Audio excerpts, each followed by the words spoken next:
That moment, the announcement day with the beakers and the vials and the crowds and everything, in that moment my whole life was going to change.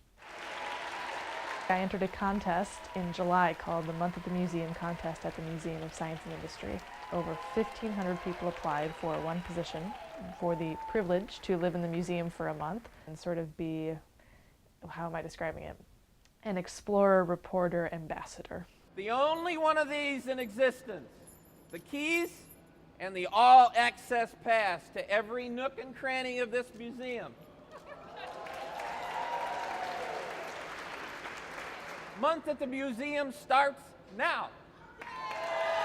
So I signed up for this because it sounded like a great adventure, and I will try anything once. Come on.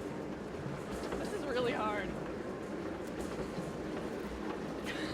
And I love students, and I knew a big portion of this was going to be interacting with students.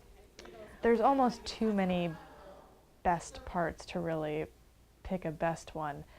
I'm very privileged in that I get personalized tours of a lot of the exhibits, and I have the privilege of having breakfast with Jim Lovell by the Apollo 8, famous astronaut Jim Lovell. When I need to, I'm very good at focusing on my work and getting things done on my computer and sort of ignoring the fact that my walls are clear.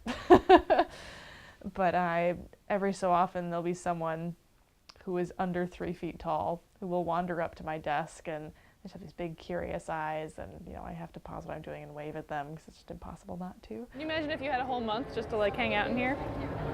I love it. Yeah, see? It's pretty great. Almost everyone who asks me about my experience here wants to know what it's like at night, and almost everyone has this idea in their head that it's terribly spooky and I wander around like Nancy Drew with a flashlight and I find ghosts in every corner. There have been a couple nights it's been completely quiet, and I find that very calming. Sleeping in the smart home.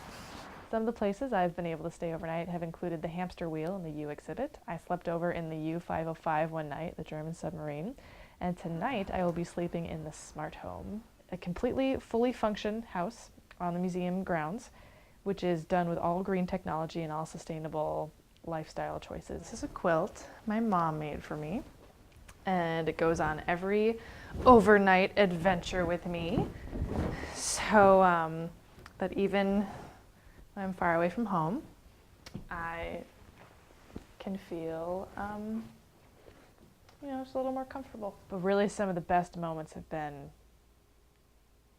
for example, I was in a learning lab and we were learning about chemicals and we were shaking things, and it was very fun. But at the very end of it, this 5th grader turned to me and he, with a total look of amazement and surprise, and he just said, "Oh, that was really fun." And I said, "Yeah, it was." And you could just see that a whole new world opened up for him. And those are the kind of stories that people remember, those moments in their life. Morning. And that's been really moving for me, to just be able to experience that with people and see that happening.